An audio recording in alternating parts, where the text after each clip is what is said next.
an ultimate global podcast. Hello, and welcome to our special weekly podcast on trending international and social affairs. You're listening to Saurabh Kora and George Mavros from Sydney. Well, good evening to everyone, and welcome again to another exciting episode that we are covering in this special series of episodes for the CXOs, founders, and co-founders. I love the way that we have kind of reframed this series, because the first episode I remember we did was under the name of CEOs, founders, and co-founders, and we kind of changed it to CXOs, founders, and co-founders. And the first CEO I remember last year, if George, you remember clearly, we interviewed was in the month of September, and that was Rasmus Host from LMS 365. And we kind of interviewed a lot of other people on this podcast as well. And LMS 365 has kind of got maximum number of guests in that series, because we also had the Chief Commercial Officer Lars Vestergaard in this episode, in this special series. And now we are having another person from LMS 365, Robin Daniels, who has recently joined the organization. I wanted to invite him personally because I've heard a lot about him through LinkedIn on how he kind of effectively mentors the different organization, and his experience of working before and guiding organizations can be pretty vital for this topic that we are discussing today. That's the role of effective leadership and mentorship in any organization. I still feel that a lot of leaders and a lot of mentors don't even understand these two terminologies correctly. And I think Robin would agree with that, and even George would agree with me on that. They talk about good leaders, they talk about good mentors, but what really defines a good leader, what really defines a good mentor, is something which is still missing out on for that discussion. So, Robin, why don't you start off with a quick introduction about yourself, on what you are doing at the moment, and then we can talk about the topic. Excellent. Well, first of all, thank you for hosting me and having me on your podcast. I was excited to come on. It's actually funny, when you reached out to me, I think a few months ago, you didn't know that I was joining LMS 365. I've been spending the last year and a half, 2 years advising companies on leadership, growth, and new market potential. So it's been very exciting. But yeah, I'm originally from Copenhagen, Denmark. I was born and raised there. And then at 21, I bought a one-way ticket to California. I didn't have a job. I didn't have a place to stay. I'd never been, I didn't know a single person, but I had this dream of being part of the revolution that was happening in Silicon Valley. And I love the way technology can impact the way that we work and the way that we live and the way that kind of makes us better as humans. Long story short, I ended up, not everything worked out, but I had a decent run over there. I worked at Salesforce in the early days, at Box, helped them go public. Then I was at LinkedIn for a little while. I was at WeWork, where I was the chief marketing officer there. And then the most recent company before I joined LMS was a company called Matterport that I took public in 2021, which was super fun. And then since 2021, I left at the end of 2021. I've been doing more advisory work for fast growing companies. But at the same time, about 2.5 years ago, I moved to Copenhagen with my family, and that was an adjustment, moving across the world during a global pandemic. So it took us a little while to settle in, but now we're here. We love it, and I'm super excited to also be joining LMS 365 as the chief business officer, where my goal is really to unlock the potential that we have in the business. It's an amazing business with an amazing team, and I see myself as a catalyst for growth. And that can mean a lot of things. It can mean internal growth in the team and the way that they think and act and operate. It can mean external growth in the way that we bring new products to market, that we talk about ourselves and all kinds of things. But I really see myself as a catalyst for growth. That's what I'm good at, and that's what I'm passionate about. So more to come on that. But thank you for hosting me. Thank you so much, Robin. So coming back to today's topic, what's your take on the role of an effective leadership and mentorship in any organization? And is there any specific definition that you would have for who is a good leader or who is a good mentor, as per on the basis of your experience? Yeah, let's start with the first one on leadership. I mean, there's thousands of books written about leadership, so it's hard to pin down into a super succinct way of thinking, because it really depends on the situation, of course, right? Depends on the size of company you are, how big the team is, what industry you're in, what culture you're in. Maybe there's differences obviously between European culture, and Asian culture, and American culture, and so on. But at the end of the day, I think it's about a few things. If I had to kind of distill it, my way of thinking, number one, the job of a leader is to provide clarity above all else. It's nearly impossible to have a high-performing team or a high-performing culture if you don't provide clarity. And that means that you need to go above and beyond on providing that clarity to everyone. And the clarity can come in many ways. Clarity could be around what is our North Star goal that we're trying to achieve. It's super hard to be effective in the work that you do every day if you don't have clarity on what you're aiming for.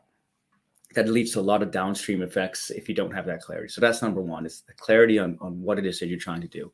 Number two, then it comes to, well, the clarity of how you're actually going to get there.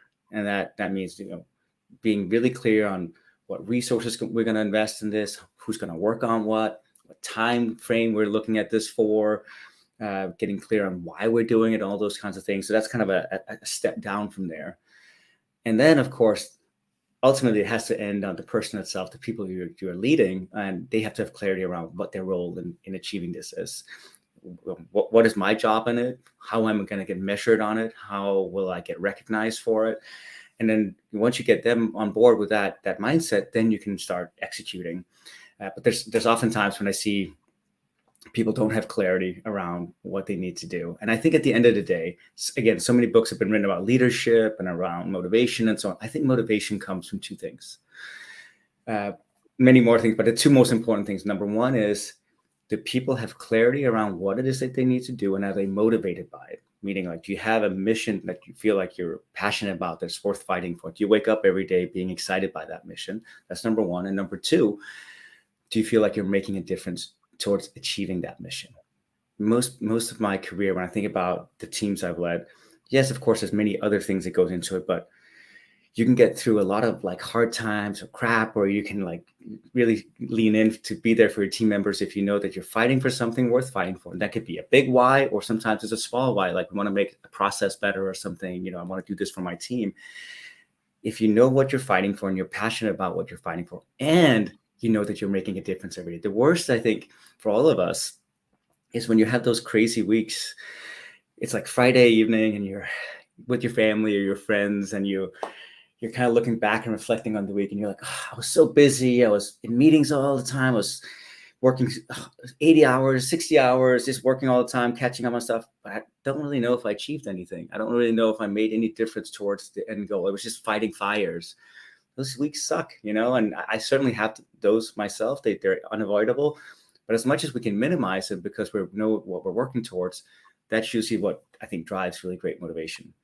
So that's on the leadership. If I think about it, again, many more definitions of it, because it also depends on, are you in a moment where you're the market leader and it's kind of like, peacetime, then you can be, I think, a little bit more collaborative and bottoms up to your leadership style. And if you're in a crisis moment, then the job of a leader is to kind of in some ways top down provide that guidance and North Star and so on. You can't waste any time trying to figure out what everybody wants and so on. I mean, I've seen both. When I was at LinkedIn, very much a bottoms up culture because we were the leader and it was kind of peacetime. We were growing steadily. So it's a very collaborative culture, and which you always should be. Don't get me wrong. I'm not trying to say you shouldn't be collaborative, but I've also been in other companies where it's crisis mode, and then you can't stay. Let's take 2 months and go talk to everyone and figure out what we need to do. At that point, you need to provide super clarity and urgency around what you need to achieve, even if it's not perfect. I mean, the job of a leader at the end of the day is to make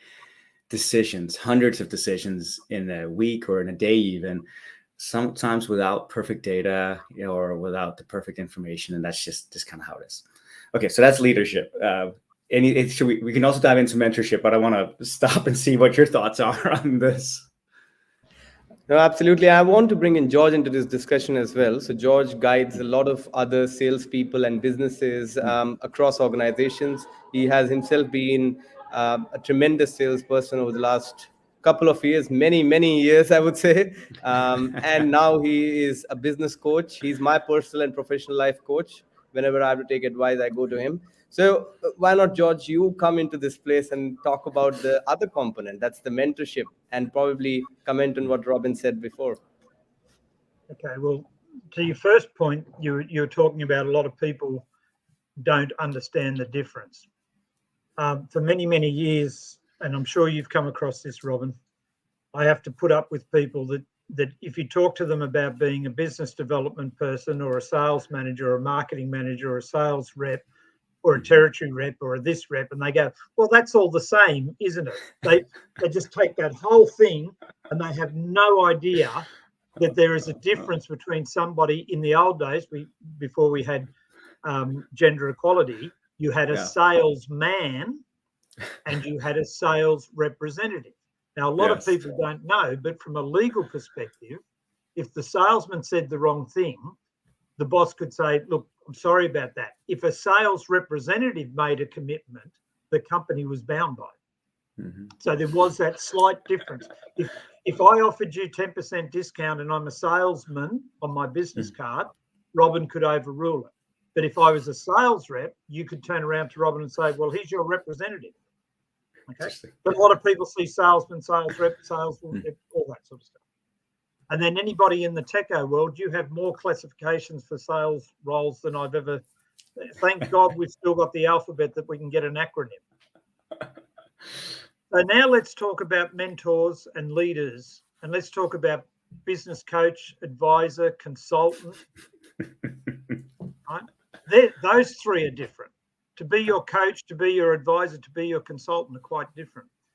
Fundamentally, to me, the difference between a leader and a mentor, and both of them do a lot of things, and both of them, if they're any good, should have the same end goal, and that is to improve the situation, to improve where they are, to improve the people they work with, to improve the overall situation, right? And if you don't have that, then you're probably some of the people in business that I don't respect, because they're all about the money. They're all about themselves. So both a good leader and a good mentor should have a similar goal. So how's an easy way for people to get their head around this? I believe if you're a business leader, you're very much like somebody's father. I believe if you're a business mentor, you're very much like somebody's grandfather. Now the dad has to do certain things with the son or the daughter because he's setting some rules. And even though dad doesn't necessarily agree with some of that, he still enforces those rules because he's got to lead you and he's got to make sure you get to a certain point. When you go and talk to your grandfather, the same guy that gave you lollies when you were a kid and spoiled you rotten and let you stay up late and let you watch the television, the grandfather is more consultative. The grandfather says, well, why do you think your dad did that? What do you think should happen? So if you've been lucky enough to have a good grandfather and a good father, or a good mother and a good grandmother, right? Those to me are the fundamental differences. The other thing is that a leader in business is almost duty bound to put the company first. Now, putting a company first doesn't mean that you don't put the client first. Doesn't mean that you don't put the staff first. But a good leader has to say, I'm representing this company, and for the benefit of the whole, I have to lead people to this decision. Let's say, for example, Robin and I are both influential in your life. Robin believes that you could probably do better for yourself elsewhere, but that would be very harmful, or could be harmful to a degree to the company. As a good company man, there is an expectation, as he being your leader, that he should encourage you to stay because he's looking at the overall benefit. As your mentor, I may, on the other hand, say to you, well, look, mate, I think you can do better for yourself going to the opposition or doing this or doing that. Let me make this very clear. This is purely an example. But so when I've represented different companies, I've done things that personally I don't necessarily agree with. I won't do things that are against my morals and my ethics, but there will be things that I didn't necessarily agree with.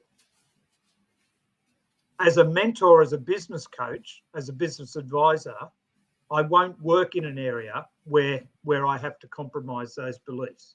And if I'm going to, then I'm back to being a harlot, taking money and not actually doing the job properly.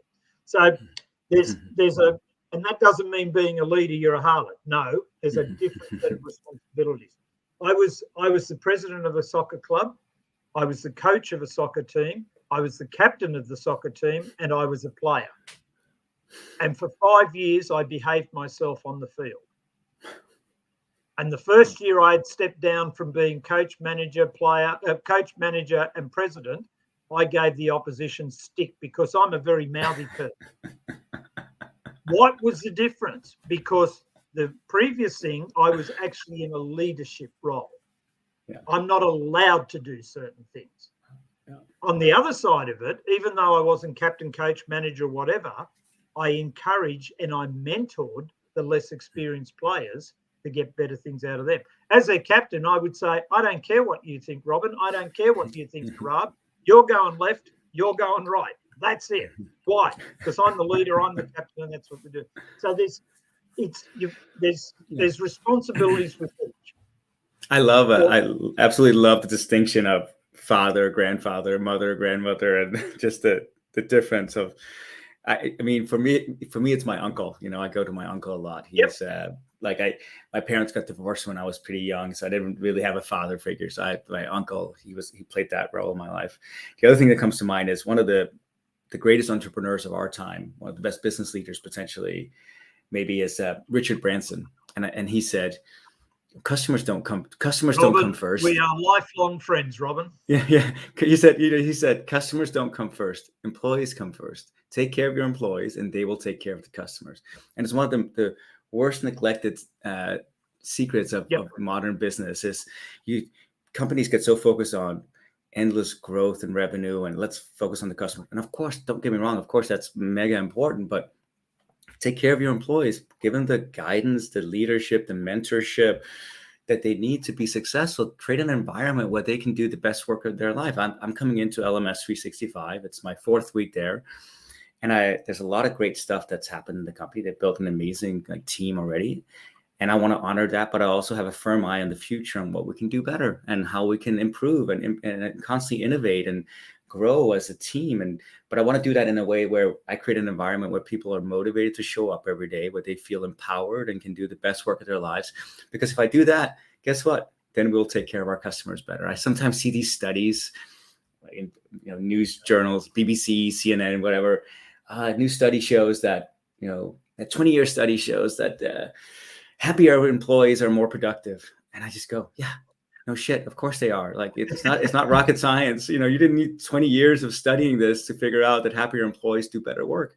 If you create an environment where they're motivated, they feel appreciated, and they feel empowered, they're going to do better work. That's going to benefit the company and the customers, of course. Anyway, I love what you're saying. I think it's you're spot on. So Rob, just before you jump in, 2 things on that, Robin. Mm-hmm. My son and his partner separated very early, and my firstborn grandchild, which was a boy, grandson, he ended up living with my then wife and I from about 7 onwards.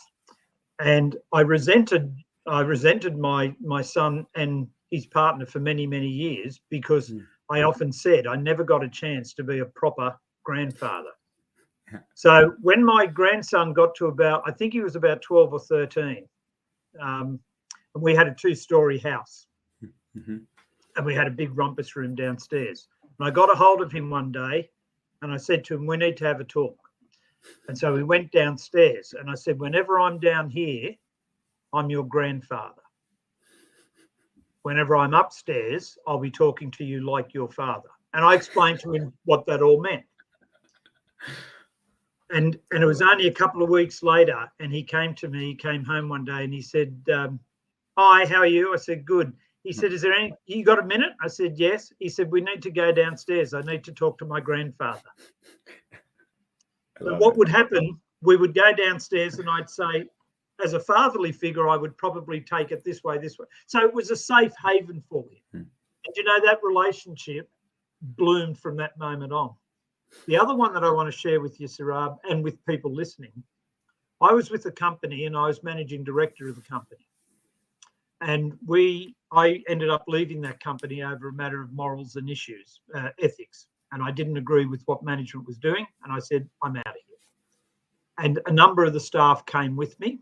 We divvied up. I'll take this, you have this. I wasn't the major shareholder, but I had a heck of a lot of clout with what was going on. So I left the company, and some people came with me, and the remainder stayed back. 2 weeks into them being there, 2 people had resigned, and the rest of the staff called the management together. And they got the management together, and they said, we collectively are looking for an overall pay increase. And management said to them, whoa, hang on. We didn't hear anything about this. Is the first we've heard about this, and blah, blah, blah. 2 of the people that they were now dealing with, one was still the same chairman of the company, and the other one had been aware of our board meetings and things like that. They said, none of this came up with George, none of it. And they staff turned, Robin, this was the entire staff called management to a meeting. And they said, the most fantastic compliment I've ever been paid. We used to work with George Mavros. Now we work for you. We want a pay rise. Amazing. The management rang me up to ask me what I'd done. I said, I haven't done anything. I didn't even know this was happening. And apart from that, why are you ringing me? Because in one of our arguments, you told me I got too close to my staff. So I obviously don't know what I'm doing. Well, true story. So the staff thought that they worked with me, which is how I thought it was. They all had keys. They all came in at extraordinary hours. I never paid overtime. But if you wanted to come in and do your work on the weekend and take Monday off, so long as you didn't disrupt, you go for it, right? And as soon as I left, everything changed. And as soon as I left, they said, okay, well, now we're an employee again. Yeah. I know exactly what you mean. Yeah. You can't beat it. Yeah. That's a wonderful story to share. One of the questions that's coming to my mind at the moment from a millennial and Gen Z point of view, you touched upon a very critical point, Robin, before that. A lot of the employees and people who want to work in organizations, they would always want that organizations work towards a purpose as well as a profit. So it should be for purpose and for profit. And a lot of millennials that I talk to from my generation and from generation which is just below me, that's the Gen Z, a lot of them, they are focused towards working in organizations which are driven towards a purpose. So what do you think organizations as a whole can do to take steps towards becoming for purpose in the near future? I think it's a requirement. I'm thinking we've gone from the world of where, it was much more around chasing revenue or profit to about, what is the impact that you're ultimately having in the world? And again, like any other topic, it's a complex. There are many dimensions to it, but I ultimately think that people want to work for something they believe in. It could be whatever it is, just as there are different colors in the world, there are different reasons to believe in things, and that's totally fine. But it's your job, I think, as a company to articulate what impact you're going to have in the world and how. And I think we've become much more aware as a society. And I think it's, of course, the advent of the internet and information being spread so quickly that we're much more, I think, aware of the consequences that companies have in the world that we're living in, for good or bad. And, news spreads like wildfire. So if you look at the companies that many people admire or oftentimes talk about, whether that's Patagonia or Nike or Apple or Meta, for good or bad, and all. So there's lots of of course, mixed opinions. But at the end of the day, what consumers now want, what buyers want, whether or not you're B2B or B2C, you really ultimately want to be aligned with companies that you believe in their higher purpose. Now, it's an interesting one. I think I truly think that if you're competing as a company, there are 4 levels you kind of compete at.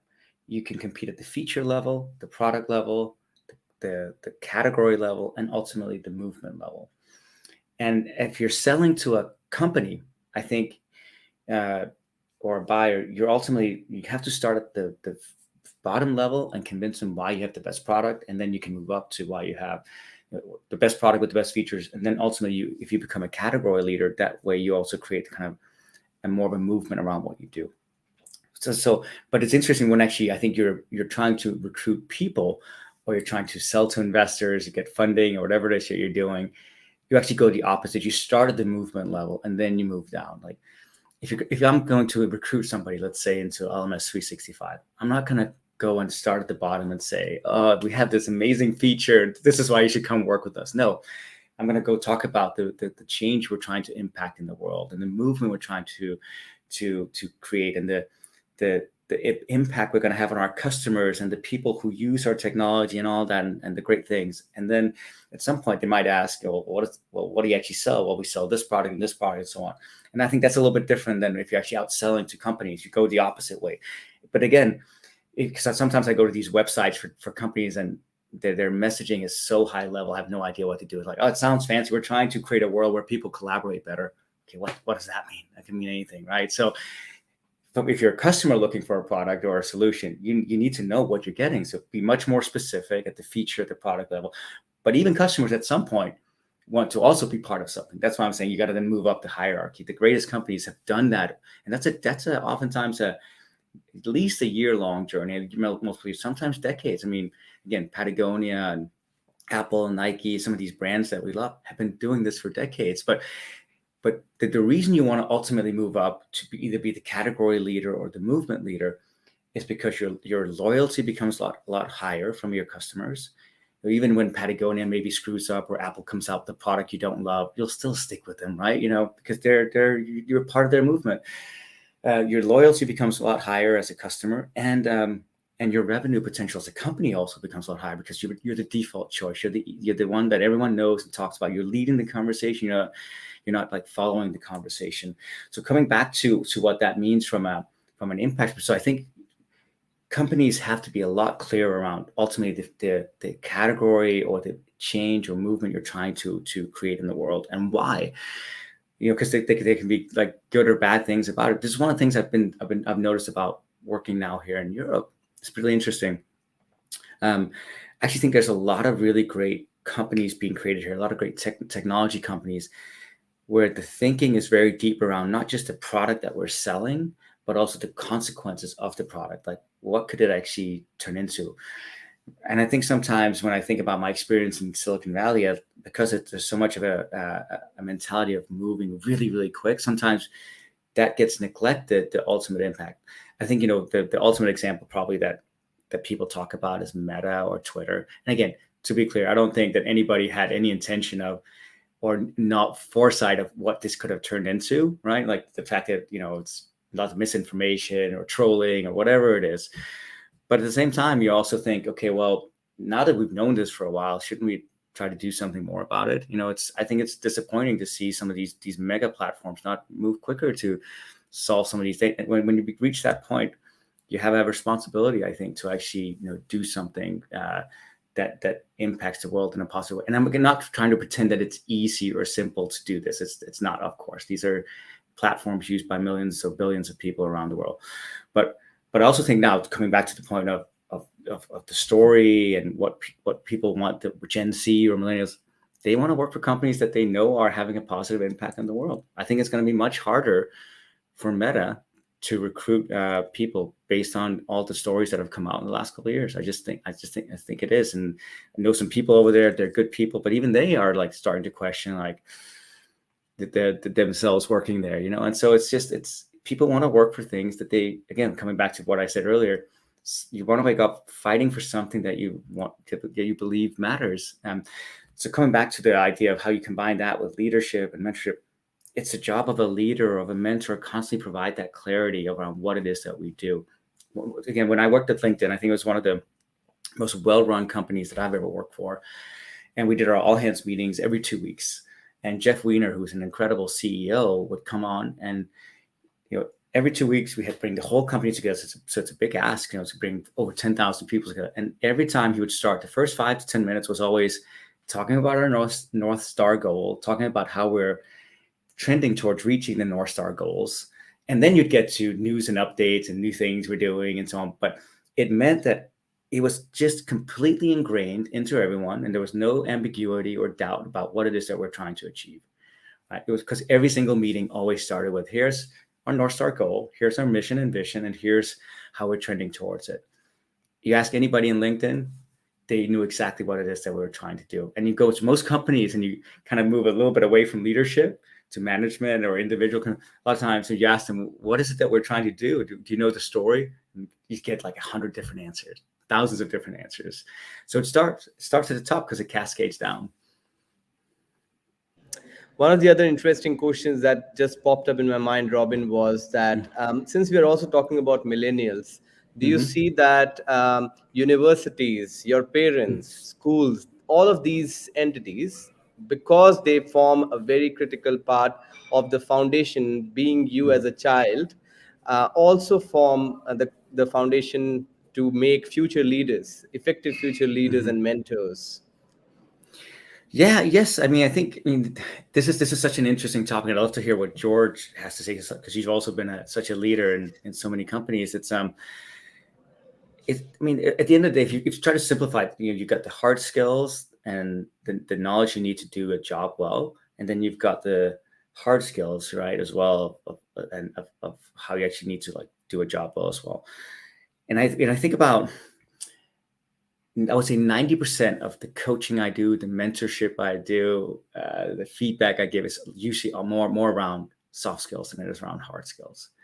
But at universities and schools, I think mostly you learn about the hard skills. And I totally understand why you need to come out with a set of skills that you can go and sell and implement and so on. But I would love to see in the future a much more focus on the soft skills. I mean, like my son is 17, but last year they did what they call life days at school when he was in 10th grade. And they invited parents in to come talk about life skills, and I said, one of the key things that I think is probably actually not just the key. I think the number one skill you need to learn is communication skills. The way you communicate up, communicate down with your peers, the way you communicate with your spouse, your friends. Communication skills have made me who I am, and sometimes broken me when I haven't been able to do it well. It's just true. I mean, sometimes when I've been in board meetings or failed to communicate right to my team, I can tell it just causes confusion and so on. So I came in and gave an 1.5-hour presentation on the power of communication skills. But these are the kind of things I think I would love to see much more of. And it's not just like how to become an effective team member, how to find your inner motivation, all these kind of like all the soft skills that I think are so important for your success. Because I also think, hard skills are mega important, but now with the advent of AI and how rapid technology is moving and how many changes we're seeing in the world, I think AI, as an example, is probably going to disrupt everything to do with hard skills. And if you're good at a certain process or certain technique or whatever, I think AI is probably going to come in and disrupt it. So what makes you better as a team member, as a human, as a leader? It's the soft skills. I think it's a lot of, I still can't see AI coming in anytime soon anyway to disrupt that. I think that's still going to make you the most effective person. So it's a combination of the two. So I think the universities, the schools are focusing a lot on hard skills because it's also the easier thing to focus on, I would say. But the soft skills is what's going to make you stand out and rise to the top. George, what do you think? Yeah, I couldn't agree with you more. The way Saurabh and I met was through an extraordinary organisation, and they ran a program which, as a matter of interest, Saurabh, I'm mentoring for that in a couple of weeks. It's called the Interchange Program. And what they do, Robin, is they take students from university. They could be accountants, they could be science, they could be medical, they could be, they're not sales people, they're not the businessy type things. They'll be accountants and analysts and data processors and all those sorts of things. And roughly speaking, you get about 6 to 8 of them together, quite often never met one another before. And you go into a team, and within a 3-week period, you have to come up with an idea. So they give you a set of questions, and you have to decide which one of those you're going to answer that problem.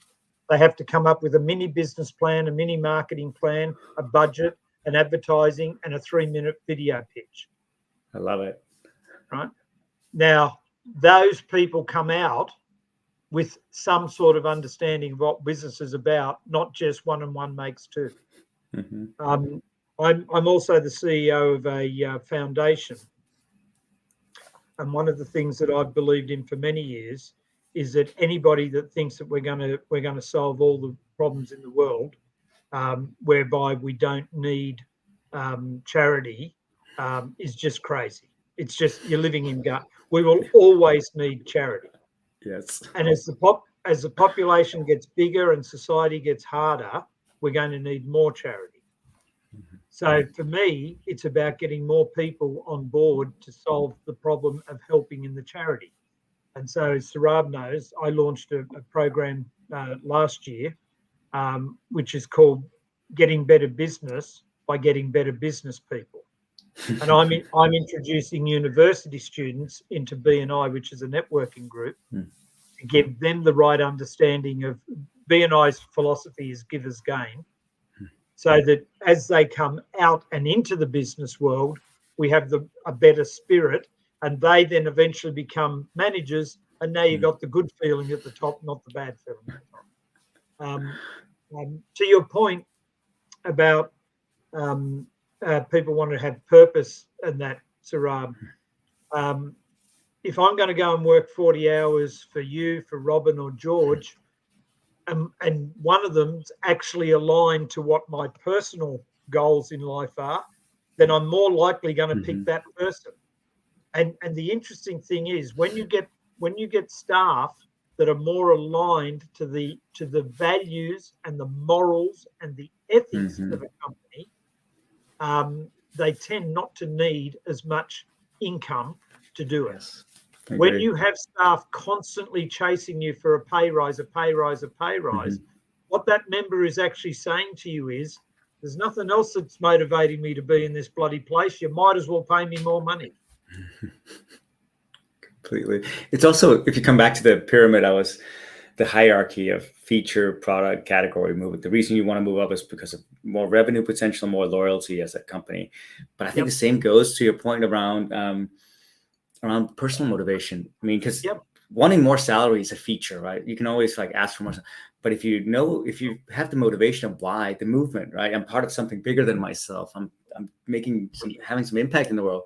Your loyalty is going to be much higher, even if the pay is maybe okay. Yep. Right. Yep. All right. So we're getting to an end to today's episode, Robin. But before we end today's episode, just final last question. If you have to sum up today's episode, I'm sure it's going to be a very hard task for you, because I said, there should be some challenge for you as well. So any 3 key takeaways from today's episode for good leaders or mentors or potential leaders who want to become leaders in the future? Yeah, well, number one, focus on the story and the clarity around the story. Ultimately, the why is the most important. And then it's not just enough to just have that, but then a click down of how you're actually going to achieve that why, because else it's just going to be a pipe dream. So that's number one. Number two, love what George said about the notion between the difference between a leader and a mentor around father, grandfather, mother, or grandmother. I think it's beautifully said, very simple. And something, even though I've thought that many times, never articulated in that way. So thank you for giving me that. That's the second thing is, I'll still, but to the point of, I think everybody should have a mentor. I am 100% where I am today because many people along the way have believed in me and my ability. Sometimes that's been in a professional setting where a boss has taken a chance on me and hired me, and they've taken me under their wing and supported me. And other times it's been mentors who've just given me the right guidance and feedback when I needed it. And I have honestly a cadre of mentors in my life. I just spoke to one last night, and it's just always great when you have people that are supporting you, nurturing you, but also will tell it to you straight, and not in a mean way, but just kind of figuring out how to make you a better version of yourself. So that's number two. Everyone should go find, I think, a mentor. If you don't have one, go find one. There's so many ways to do that. You can ask people in your direct network, and if you don't have them, then ask maybe people that you have maybe met at some point. You just reach out to them. The worst they're going to say is no. It's kind of and if you don't have that, then LinkedIn is a beautiful place. I get calls every now and then. I actually I mentor two people myself that I connected with through LinkedIn who asked me for mentorship. So that was good. And then number 3, I think, is as a leader, the other thing that's on my mind a lot lately is it's your job to provide the energy and excitement around something. So clarity is one thing, but it's also to like show up every single day and give it your best. It doesn't mean that everything goes well or that everything is easy, but at the end of the day, I think it's your job to kind of lead from the front, lean in, take initiative, show up with a positive, optimistic mindset and a can-do attitude. And I think people are just very attracted to that, you know. And if you do that, combine that with some authenticity and vulnerability, that you don't have all the answers. That's why you have a team. Well, let's figure this out together. But you have to drive that energy, that excitement throughout the organization. That's number 3. So if you're a leader or even an aspiring leader, you're not quite there yet, I think people are super attracted to the energy that you bring to something. So to be mindful of that. I always have this philosophy personally. It doesn't matter when I have a meeting with someone, whether it's a one-on-one or a team meeting, I go into that with as much energy as I can give, because I want the person or the team who's had that time with me to think that was time well spent. It was worth them coming into this meeting. It's nothing worse than this like another hour meeting with something that I don't really know and I'm going to get out. It's like nobody gets motivated by that. So that's the third thing. The energy is really important. Excellent. Do you have anything to add up to that, George? Yeah. I think one of the things, if people go back over this podcast and have a look at it again, we talked about leadership versus mentorship. One of the things that I want people to understand is they are not mutually exclusive. Mm-hmm. And if your role is a leader, it doesn't exclude you from being a mentor. Mm-hmm. You may have to lean more on your leadership responsibilities within a corporation or a business, but if you can mentor your young staff as well as lead them, you can achieve great outcomes. I was with the company for virtually 20 years, Jeff Penny.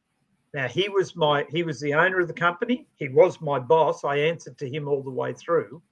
But Jeff Penny was my mentor for that whole time. And many of the things that I teach now, many of the things that I've taught you, Saurabh, have come from Jeff mentoring me. Right? So they're not a mutually exclusive role or responsibility. But if you're only doing one of the two, well, if you're a leader, you're going to be specific and you're going to be more task orientated. If you're the mentor, it can be more ideal direction that you take with the person. Now, if you're doing both, now you've got to work out how much am I going to put in and how much aren't I. I think one of the interesting points that Robin mentioned was reaching out to people to become mentors. I find it quite fascinating because the good friendships and the relationships that I have formed, be it my mentor here, George Mavros, or be it my other close friends, whom I really call really close friends, were the ones whom I never reached out to for anything. It was a very natural process of building that relationship, which ended up becoming a true friend or which ended up becoming a true mentor. I never reached out to people to become my mentor. I never reached out to people to become my friend. I never reached out to people to become this or, be in my life. The people who really ended up being in my life were because there was a natural flow of happening. There was a series of events that happened, and that's why the people came to my life. So, I might say to people that wait for the right person to come in your life. If the things will have to happen, they will naturally flow in. You will really find your true mentor on your way if you really want to do something good. And with that note, let's end this episode, which has been a really engaging one. So thank you so much, Robin. I really appreciate you taking part and coming to our podcast and making it look really good today.